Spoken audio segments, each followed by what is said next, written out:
Olá, seja bem-vindo ao programa Ação Nacional.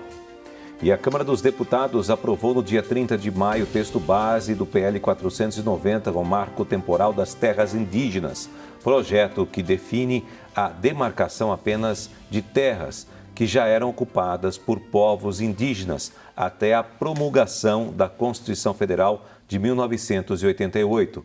Foram 283 votos a favor e 155 votos contra. E hoje nós vamos entender um pouco o que isso significa. E para isso eu converso aqui com o advogado, Dr. Jorge Thanos, que está aqui com a gente. Obrigado pela sua presença aqui no programa Ação Nacional, Jorge. Eu que agradeço, Júnior Guarda, porque já passei por aqui algumas vezes e é um programa de grande repercussão e o tema exige isso. É um momento para a gente explorar bem essas questões que hoje estão aí percorrendo tanto o legislativo quanto o judiciário. É um prazer estar aqui. Bem, é um tema muito polêmico, com certeza. E para começar o nosso programa de hoje, nós vamos ver um VT sobre a votação, como ela foi. Vamos acompanhar. A Câmara aprovou o projeto que estabelece regras para a demarcação de terras indígenas. Conhecido como o Projeto do Marco Temporal, o texto determina que só serão demarcadas as terras indígenas tradicionalmente ocupadas por esses povos em 5 de outubro de 1988, data da promulgação da Constituição. A matéria provocou reações no plenário. A deputada Célia Chacriabá, do PSOL de Minas Gerais, acusou a proposta de agravar os conflitos em torno da demarcação de terras indígenas. Todos os territórios indígenas no Brasil que eu conheço só foi demarcado depois da morte de alguma liderança indígena. Vocês sabem o que é isso? Eu venho de um território indígena onde 12 de fevereiro de 87 assassinou Rosalino Chacriabá, que foi julgado como o primeiro genocídio indígena no Brasil. Eu sou fruto dessa luta. Nós queremos mesmo ter urgência em votar na nossa liberdade. Porque vocês sabiam que a cada vez que vota projeto como 490, acelera o genocídio e os conflitos territoriais. Relator do projeto, o deputado baiano Arthur Oliveira Maia, do União, disse que a aprovação do texto, que segue agora para o Senado, dará mais segurança jurídica à questão e trará paz no campo. Ao longo desses anos de 1988 para cá, nós tivemos aqui no Brasil a demarcação de 14% de todo o nosso território, 14% que foi entregue aos povos indígenas em forma das reservas indígenas. Ora, senhor presidente, senhores e senhoras deputadas, obviamente que nós temos que estabelecer aqui na Câmara, aqui no Congresso Nacional, nós temos a obrigação de estabelecer qual é o limite para que a Constituição brasileira possa de fato prevalecer, indicando que pertence ao povo indígena toda e qualquer terra que está tradicionalmente ocupada por essa gente. Bom, tá aí, um tema bem polêmico, como a gente falou, né? E esse projeto é originalmente de 2007, Thanos. Inicialmente ele tinha o objetivo de transferir aí do Executivo para o Legislativo o poder de demarcar terras indígenas. Mas desde então ele recebeu aí várias modificações por meio de mais de 10 apensados, né, de um texto substitutivo do deputado Arthur Oliveira Maia, relator aí da matéria. Bom, por que ele é tão polêmico assim? Bom, ele é polêmico porque trata-se de uma demarcação e há quem diga que há excesso nesta reserva de terras e outros que querem fazer negócios na terra.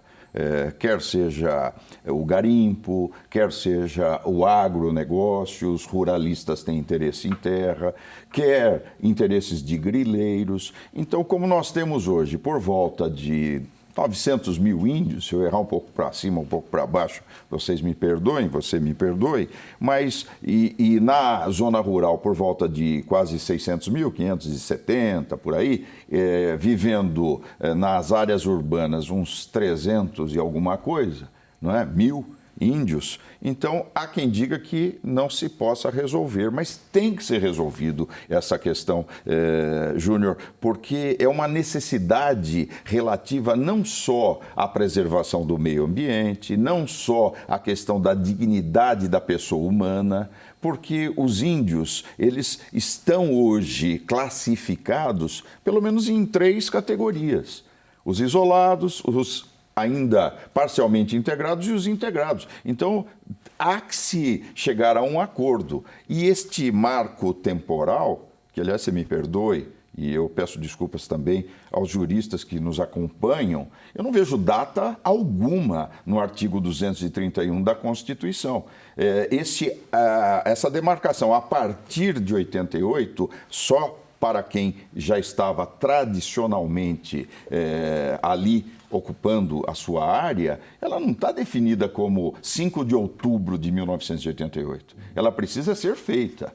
Agora, pretende-se, com a ideia do marco temporal, dizer assim, olha, a partir daí vocês não têm direito, vocês que estão ocupando esta área tida como indígena, não é? Mas não há nada. Se você fizer uma leitura do artigo 231 e todos os parágrafos, não tem uma data ali. Olha, é a partir da Constituição que será demarcada definitivamente a área indígena. Mas ali você não enxerga. O parágrafo 1º fala das terras tradicionalmente ocupadas, então nós temos que saber, são indígenas que lá estão ocupando de forma tradicional, permanente, não importa se foi antes ou depois. Por isso a celeuma, não é? Os índios querem preservar as suas áreas, mesmo deslocados para outras onde vivem de forma permanente. É celeuma que não acaba mais. Não acaba. Agora, vamos explicar um pouquinho para as pessoas, que muitas vezes as pessoas não compreendem o que é o marco temporal, porque nós estamos falando de marco temporal indígena. O que significa isso? Significa que, a partir dos artigos 231 e 232... Da Constituição de 88, de 5 de outubro de 88... A partir dali, você tem os parágrafos desses artigos citados que determinam a regulamentação das áreas indígenas. Mas nós temos o Estatuto do Índio também. Tudo isso é necessário, essa discussão ela é necessária, mas nós temos outros, a própria FUNAI, que é hoje responsável pela demarcação de terras, não é? É claro que é o presidente da República que faz a homologação. Então a FUNAI diz, essa área aqui pertence à tribo tal. Ok, está demarcado. É a FUNAI que demarca hoje. Quem vai homologar? O presidente da República. Então ele cria um decreto, olha, essa área aqui é a área indígena. Mas é uma discussão das riquezas, que eu não vejo como uma discussão racional, porque tudo que está ali naquela área cabe à União, os bens minerais, né? Você vê, nós estamos enfrentando uma luta no norte com relação a garimpeiros e tribos isoladas. É uma guerrilha aquilo. Esses garimpeiros estão em área irregular. Poderiam fazer garimpo ali? Até poderiam, se houvesse concessão do Congresso. Então, o Congresso, a União é dona de tudo isso. Então, e cabe à União proteger os silvícolas, os indígenas, nas áreas as quais eles ocupam. Não é? Então, há um interesse, mas ao mesmo tempo que se fala na demarcação, no marco temporal, temporal por quê? A partir do tempo da existência da nova Constituição e a partir da tradição daqueles que lá habitavam. Então, a ideia é a tradição. Você habita originariamente aqui, A Constituição não fala nisso, fala em costumes, onde você atua com seus costumes, com a sua cultura de forma tradicional e permanente. Basta olhar os parágrafos do artigo 231, são 7. Inclusive, no último, ele fala, olha, não cabe aqui à União regulamentar os garimpos e as cooperativas. Ele já tira fora essa possibilidade de exploração, não é? Sempre que houver exploração de uma área, de uma reserva, o Congresso tem que se manifestar, a União tem que se manifestar. Quer dizer, ela não é permitida. Então, estou entrando nessa... Ela até seria permitida desde que houvesse autorização da União, porque a ela cabe a tutela da guarda dessa área. Então, tanto que nessa PL 490, algumas jabuticabas foram introduzidas. Vamos ver se o Senado concorda com isso. Quais jabuticabas? Por exemplo, desvincular os minérios dessa posse indígena, permitindo à União que explore ou que crie concessões. Ela já a ela pertence os rios, lagos e os bens da União. É só entrar na Constituição, está lá, quais são os bens da União, né? Então, pertence a esse arcabouço do patrimônio da União tudo que diz respeito às riquezas ambientais, minerais. E se houver projeto de exploração, e essa é um dos apensos, uma das jabuticabas, permitir até a construção de rodovias, por que não? Está lá, transportes. Então, você percebe que nós não estamos conhecendo a fundo a discussão. O que está por trás. O que está por trás, sem dúvida alguma.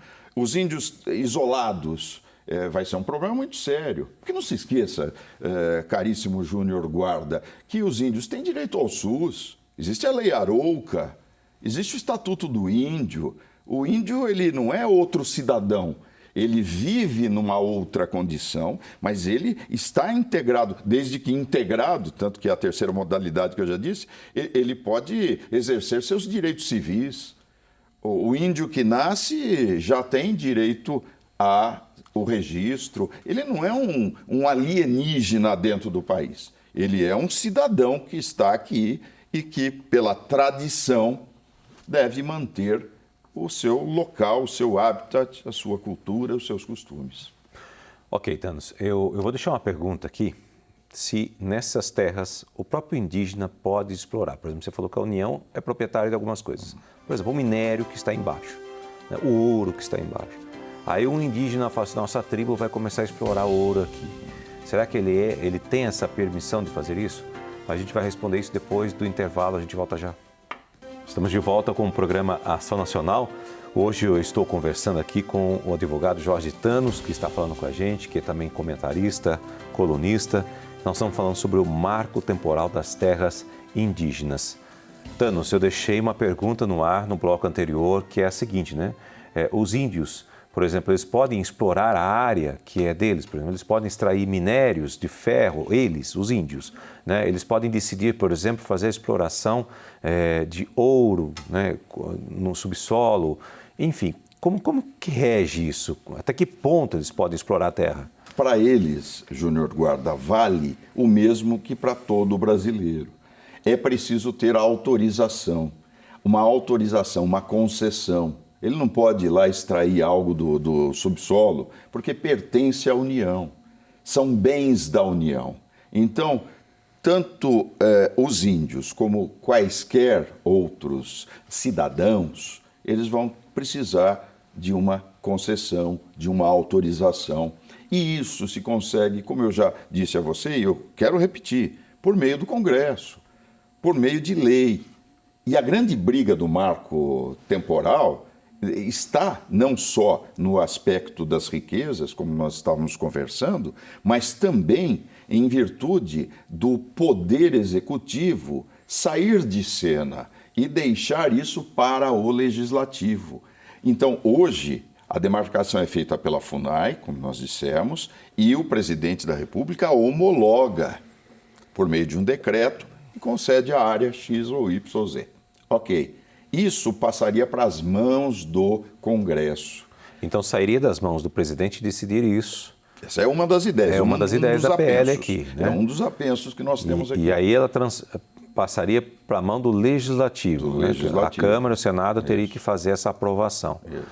Numa certa forma, não é melhor um consenso de vários deputados aprovarem isso do que simplesmente um presidente, ele por si só, aprovar e determinar aquela área? Porque ali a gente entra nesses debates que a gente acabou de ver até no bloco anterior, né? Existem aqueles que são a favor e contra e os debates acontecem ali na Câmara para uma aprovação, ao meu ver, não sei se eu estou errado, desculpa aqui, mas eu acho que é um pouco mais justa. Sim. É que a realidade, ela não é tão simples assim. Veja, a invasão das terras indígenas já se dá. Não preciso nem mostrar aquelas cenas de garimpo. Sim, dentro lá dos Yanomamis, né? A contaminação dos rios, garimpos ilegais. Então, veja, nós estamos discutindo a demarcação para ter equidade, vamos respeitar as tradições, os indígenas merecem, as tribos merecem, porque secularmente estiveram ali, está tudo bem. Mas a prática diz que há narcotráfico naquela região, nas regiões indígenas, há grileiros invadindo, há os interesses dos ruralistas na amplitude, na ampliação, melhor dizendo, das áreas de pasto, do agronegócio. Então, não se trata de algo muito simples de ser equacionado. E há também aquela interligação do próprio meio ambiente, né? Não só geopolítico, mas também os biomas, eles estão interligados. Você tem lá uma poluição por mercúrio num determinado fluxo de rio, você contamina uma área inimaginável. Toda, né? Imaginável. E uma nascente de um rio, por exemplo, que está naquela área, pronto, você contamina, aliás, várias cidades. Isso está acontecendo, né? Isso está acontecendo. Então, essa demarcação é uma briga de segmentos poderosos que estão lá discutindo. Não, então, peraí, um diz lá, para ser bem simples, né? O que vocês já têm, vocês ficam, mas aqui eu não sei que tipo de índio é esse que veio depois de 88. É índio mesmo ou não é índio? Não, essa área aqui não vai ser demarcada. Qual o interesse que está por trás disso? A possível exploração, quer pelo agronegócio. Não sou contra o agronegócio. Nosso agronegócio aqui, ele merece aplausos pelo que faz, pelo plantio, pela exportação, pelo nosso PIB. Não estou aqui querendo estigmatizar ninguém. Não se trata disso. Você é contra os ruralistas? Não sou não, de forma alguma. Nós temos que incentivar esse trabalho. Mas essa demarcação, ela está já há muito tempo na pauta. E essa pauta precisa acontecer, não é? E nós temos que lembrar que e por isso também um recurso extraordinário, em breve, acho que na próxima semana, deverá ser julgado pelo Supremo Tribunal Federal.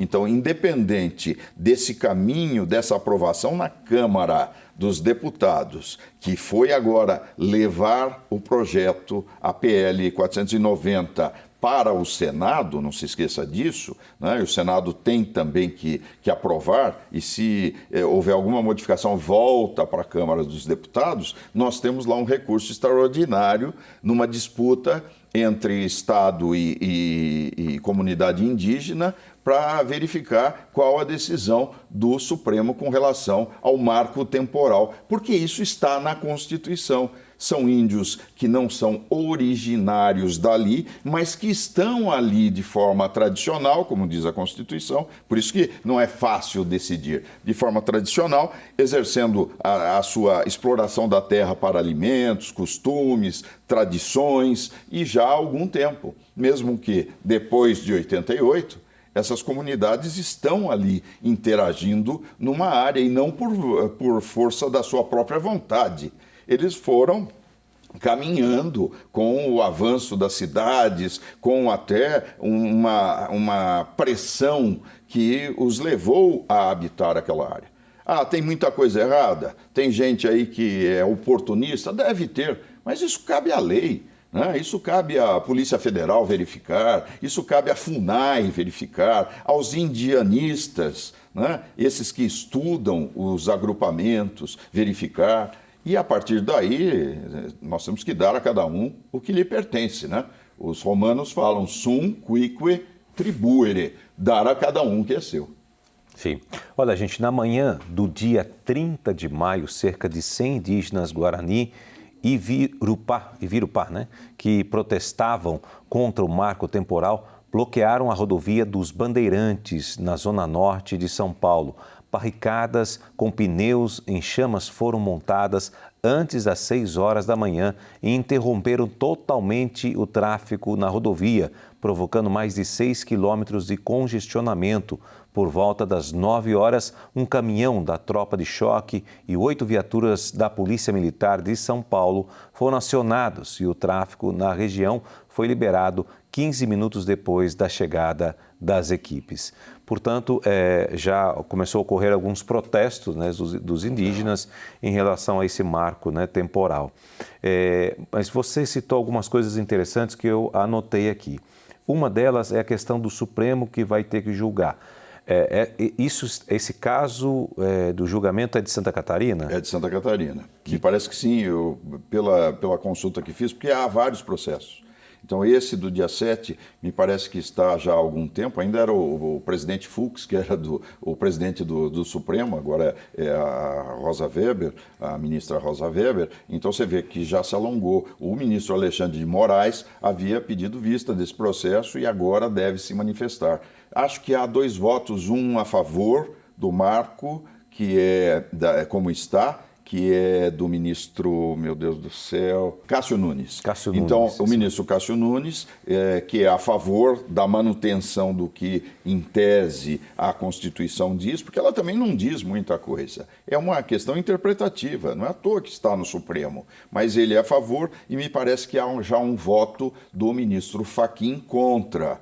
E em 2021... o ministro Alexandre de Moraes pede vista desse processo e agora deve ser o deslinde, deve acabar agora com a votação geral nessas próximas semanas. Não é? Então, há uma posição que com repercussão geral. Quer dizer, esse recurso ele vai ter repercussão geral. Acredito que a votação no Senado não tenha sido concluída até a decisão do Supremo Tribunal, porque são esferas diferentes, mas o Supremo vai dar a sua interpretação. É preciso interpretar, porque a Constituição ela foi muito bem elaborada, mas ela trata os temas de forma aberta.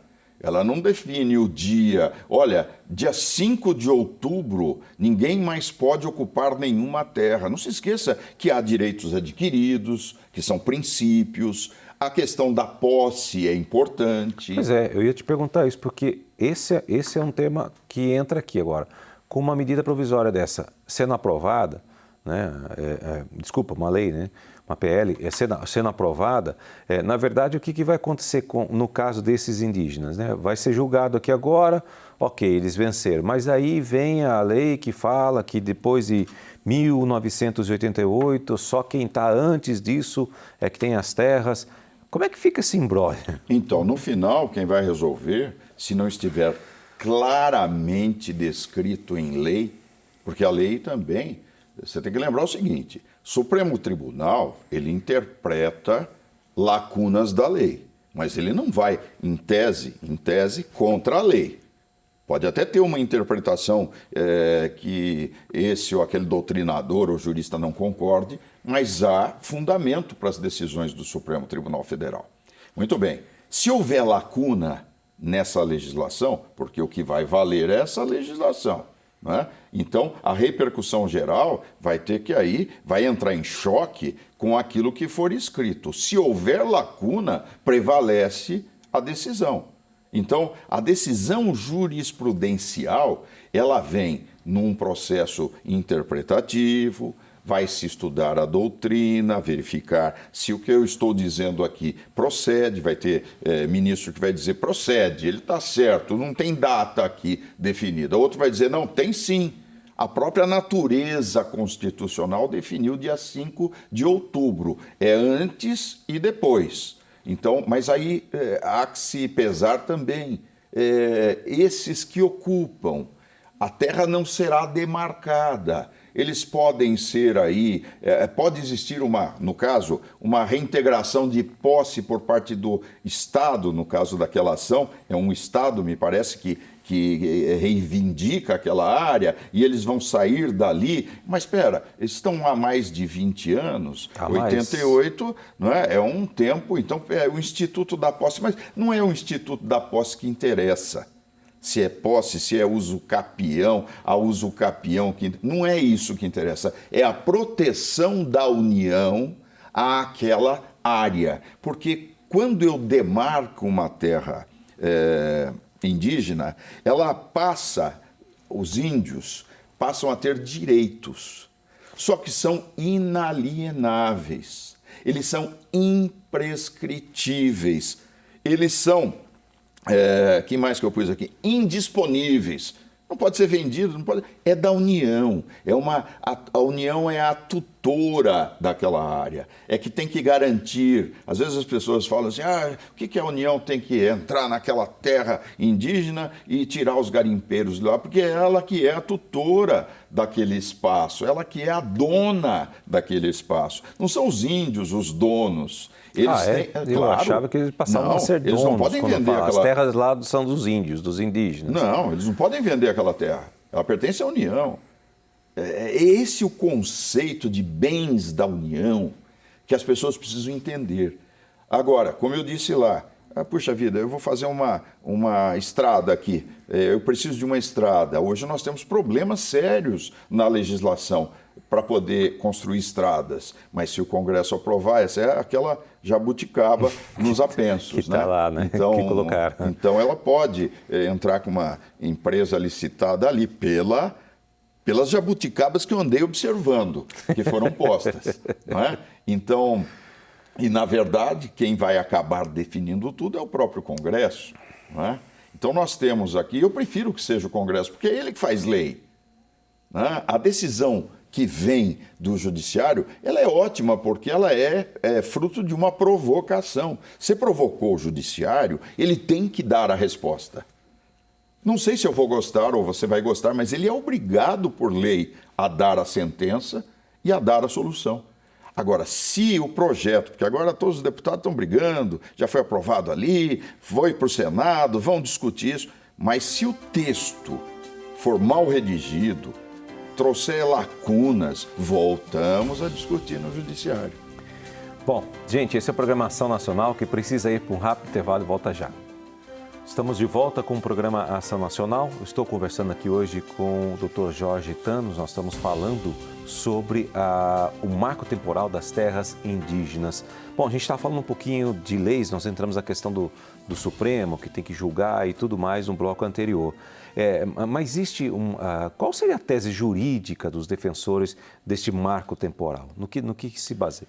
Bom, parte dos defensores acredita a promulgação da Constituição a data definitiva. Então, a partir da Constituição, você tem o limite. Esse é o marco temporal. Então, todos que já estavam ocupando áreas de forma descritas pelo artigo 231 e parágrafos, de forma tradicional, né? Então, essa é a palavra-chave, né? Então, terras tradicionalmente ocupadas. E você há de convir comigo que é um termo aberto, né? Tradicionalmente não fala ocupadas há 500 anos, ocupadas há 100 anos, ocupadas há 3 anos, não fala, é tradicionalmente ocupadas. Então, presume-se que eles vivam da caça, da pesca, enfim, de outras atividades artesanais, tradicionalmente. É isso. Então, há um termo que exige já interpretação. Mas para parte dos defensores dessa tese é isso que eu ia isso. perguntar. Então, E daqueles que estão, os que estão contra? isso. Tem aquele termo usado, Os né? indígenas e os moedor de ambientalistas. histórias, né? Nós não podemos permitir que a história entre num grande moedor e seja triturada. Então, esses defendem que as tradições, a cultura, mesmo que independente da localização originária da tribo, que muitas vezes foi exposta a intempéries, a condições difíceis e teve que se movimentar geograficamente, sejam levadas em conta. A comunidade que vem para uma determinada área depois de 88 é uma comunidade, e você me desculpa, viu, Júnior, nós não temos condições de levantar só pessoas que estudam a cultura indianista, indígena, porque eles vivem de forma tradicional, estabeleceram raízes, tudo isso tem que ser verificado. A cultura permanece como a descrita na Constituição, então, peraí, eles têm direito, e essa é a discussão. Espero que não acabe no judiciário, mas é essa a discussão. Basicamente é isso, não é? E vamos ver o que vai. Parece uma novela, né? Parece uma novela mesmo. É uma novela, e desculpe os mexicanos, mas aquelas dramáticas, dramalhão mexicano. Eu tive o privilégio de conhecer Orlando Vilas Boas na minha infância. Ah, é? Tive, Poxa. a família Vilas Boas. Eu tive, ele foi um dia no colégio em que eu estudava. Não vou falar a sua idade, então. Não vou falar, não vou falar. Melhor não, para não assustar a audiência. Mas o Orlando, ele conta, inclusive, hoje isso é fácil de verificar nos vídeos, qual foi a intenção, ainda num projeto complicado, roncador. Ele teve lá, porque esse processo de avanço pelo interior do nosso continente, né? Tem ainda Rondon por trás. Há uma história de conquistas. É que a gente está discutindo agora sobre a ótica econômica. Eu quero explorar isso, eu quero tirar aquilo. Né? Mas existiram aqui milhares. Olha, muita gente fala assim, isso aí é uma injustiça desde 1500. É verdade, de certa forma, mas não é essa a discussão de hoje. Naquele período de 1500, nós tínhamos mais de 3,5 milhões de índios espalhados de norte do Oiapoque ao Chuí. Né?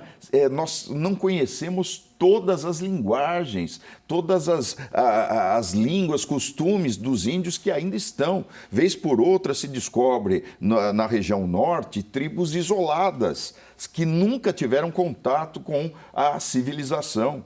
Então, veja, é um problema sociológico, antropológico, histórico, mais profundo do que uma mera demarcação para distribuir riquezas. Porque no fundo disso eu quero entrar ali, porque ali tem nióbio.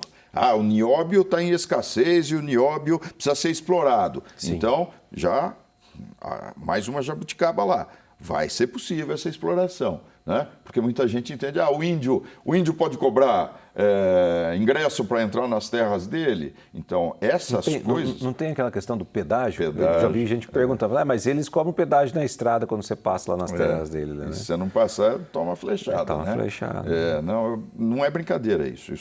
Isso acontece, porque ele é a própria força policial da sua área. Não é? Então, também nós não podemos entrar numa área demarcada que foi demarcada para uma finalidade, preservar a cultura. O homem branco vai chegar lá para vender refrigerante, já fica um negócio meio complicado, né? Para arrancar a riqueza da terra, então não pode. Ele tem que defender aquilo. Agora, nós temos que dialogar mais com as lideranças indígenas. O Congresso, às vezes, me assusta. Eu vejo discussões como essa, que são seríssimas, né? Num bate-boca, como se tivesse inimigo de um lado e inimigo do outro. E, no fundo, são interesses comerciais por trás destas terras indígenas. É isso que eu ia perguntar. Até nós estamos falando aqui deles, tudo, né? Comentei até sobre essa questão de, às vezes, eles cobram os pedágios, nem sei se isso é permitido por lei, eu acho que não, né?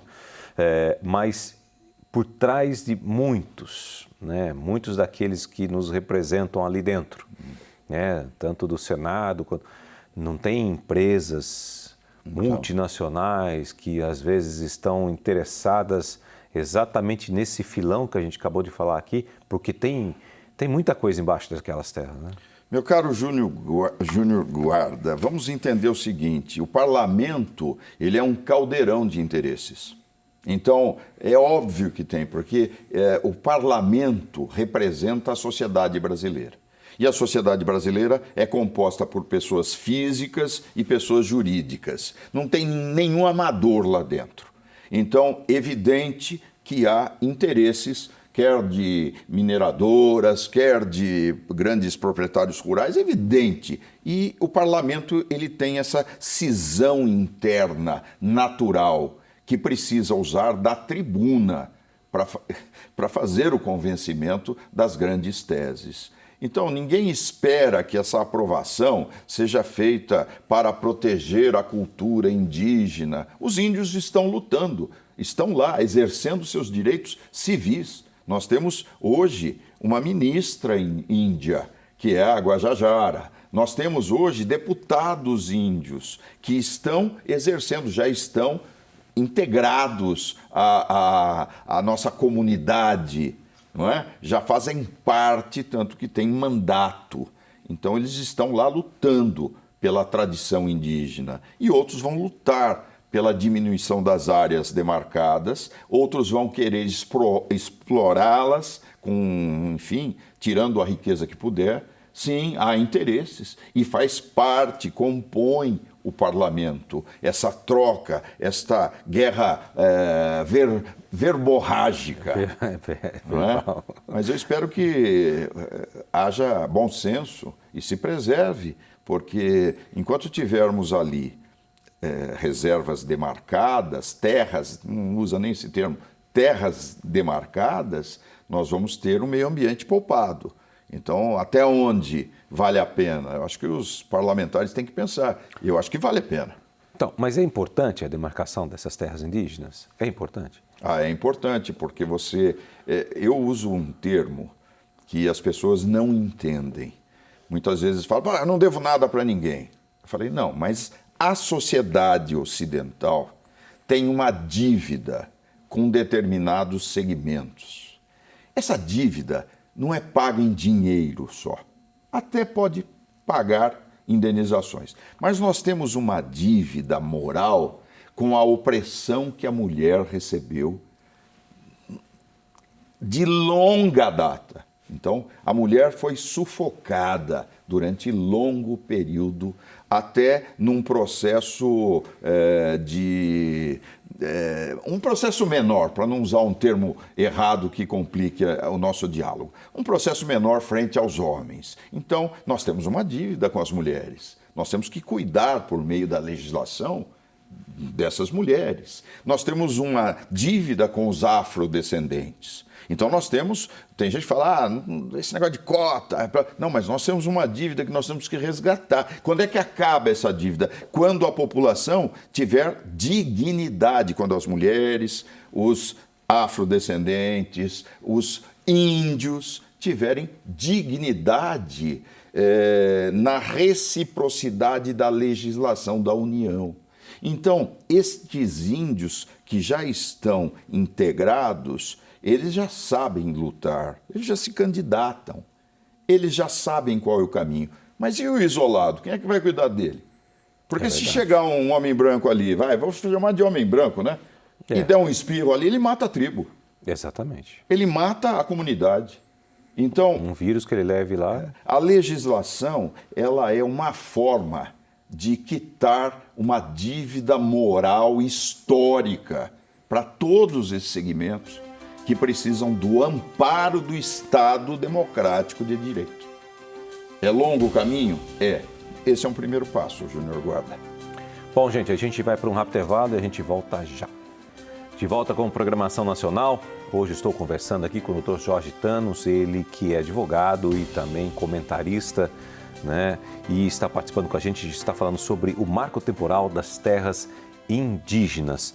Olha, para a gente dar continuidade aqui, Thanos, vamos falar o seguinte, depois de aprovado pela Câmara, a PL do marco temporal foi encaminhada para discussão no Senado. Então, o presidente da Casa, agora o Rodrigo Pacheco, diz que o projeto não terá tramitação em regime de urgência, ao contrário do que ocorreu na Câmara dos Deputados. Vamos acompanhar esse SBT.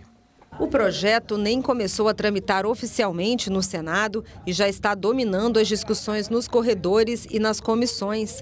Antes mesmo de iniciar a reunião da Comissão de Direitos Humanos, o senador Paulo Paim, junto com a senadora Zenaide Maia, fez um protesto ao lado de indígenas do sul do país. Não ao marco temporal! Não ao marco temporal! Não! PL 490? Não! Como amazonense, claro que a gente quer que se cumpra aquela lei que é até 88.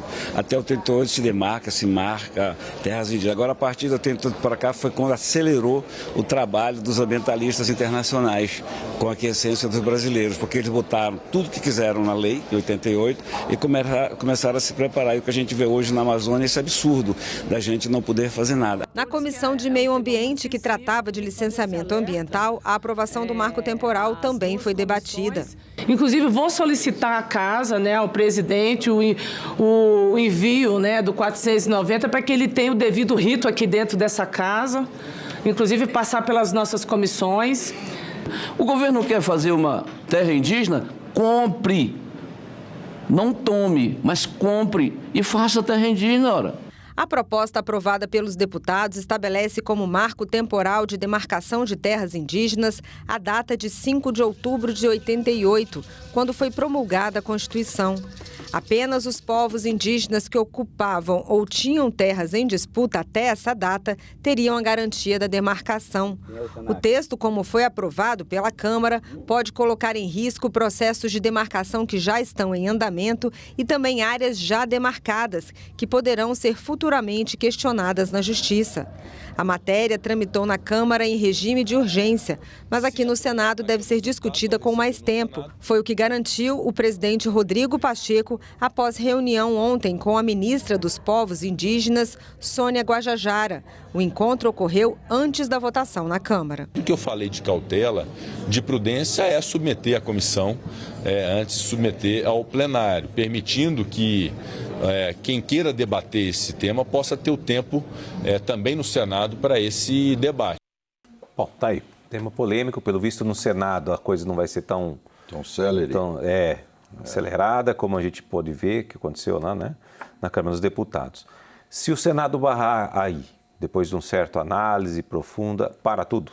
Não, ele não vai barrar.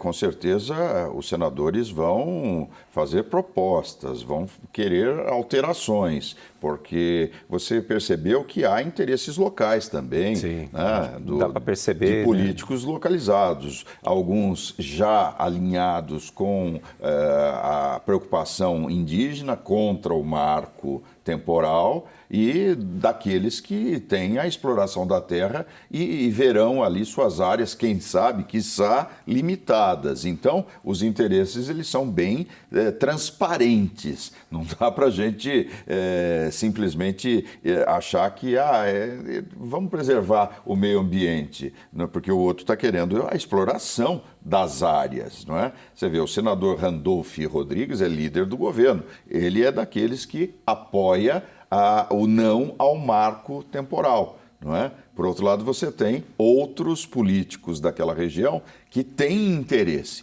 Mas não podemos esquecer também que, e muitos se preocupam com isso, né? Aliás, não estão nem citando isso, que nós já temos um código florestal que foi elogiado no mundo inteiro. Então, o Código Florestal brasileiro, ele também tem aí seus limites impostos à exploração daquele espaço. Então, não se trata simplesmente de uma votação. Acho que o Senado está sendo cauteloso, deve ser cauteloso.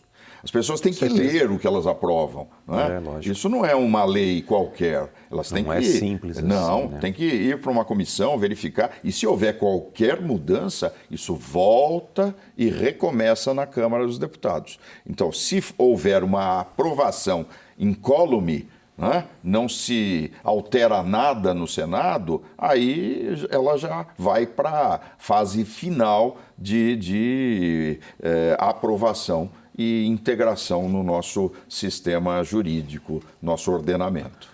Você comentou num outro bloco que a FUNAI é o órgão responsável pela demarcação hoje dessas terras, certo?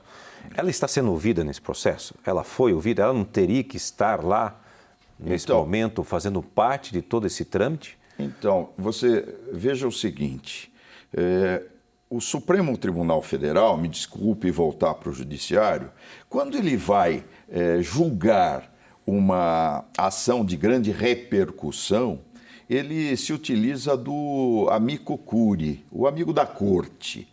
Ele chama especialistas, ele chama técnicos. Tivemos caso do aborto do feto anencéfalo, não é? Sim. A Igreja Católica foi lá, os evangélicos foram, advogados que trabalham com pessoas carentes, a comunidade brasileira esteve presente até a decisão final. Então, veja, a sociedade participou. O marco, essa discussão, ela está centralizada, e é obviamente que foram ouvidos indianistas, eu me recuso a acreditar que não. Obviamente, critérios foram utilizados dentro de uma formação, como eu já disse aqui, antropológica, sociológica, histórica. Eu prefiro acreditar que sim, não é? Porque a partir daí, quando se fala numa figura como essa da terra tradicionalmente ocupada, eu tenho aí uma visão histórica da ocupação. Eu tenho aí alguém que entenda, um PhD, um voluntário, pessoas ligadas à realidade fática da lei. Então eu prefiro acreditar que sim, Júnior Guarda, que é uma lei que não é lei de gabinete. É uma lei formada pelos interesses mais nobres da sociedade, porque nós temos que levar a sério a nossa legislação. Nós temos que parar com esse negócio de toque de caixa. Aprova aí, né? Solta aí uma verba e aprova aí. Nós temos que parar com isso, porque quanto mais isso vier a acontecer no Brasil, mais o Supremo vai ter que trabalhar, mais o Judiciário vai ter que se externar sobre o tema. Então, temos que fazer algo bem feito. E eu espero que o Senado se empenhe nisso. Bom, até para a gente ir ao fim do programa, os direitos dos indígenas, eles são respeitados em nosso país?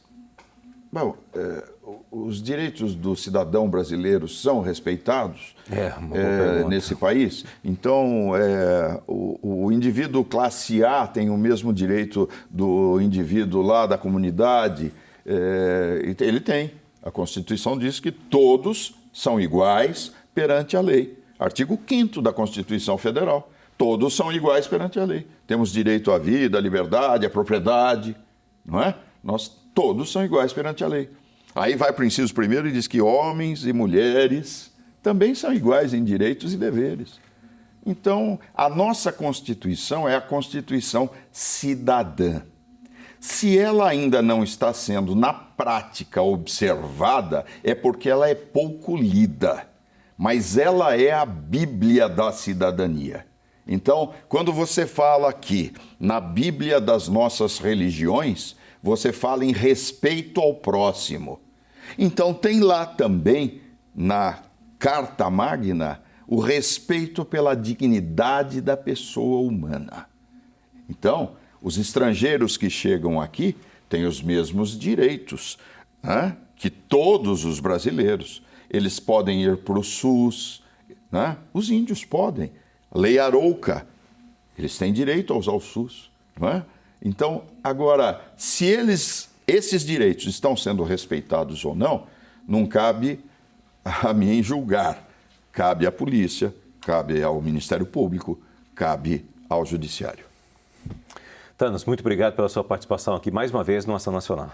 Eu que agradeço essa oportunidade de estar aqui, é uma oportunidade ímpar de poder, pelo menos, externar, não conhecimento jurídico, isso é o mínimo. O que é importante é externar a nossa indignação frente à intolerância, o autoritarismo, frente à falta de respeito pelas pessoas que estão ao nosso lado. Então, o Ação Nacional tem que ser um programa assim, que abre espaço e que a gente possa olhar olho no olho e lutar pela dignidade da pessoa humana. Obrigado, Thanos, e obrigado a você que esteve conosco até este momento. O programa volta na semana que vem com mais um assunto a ser discutido aqui para você. Até lá.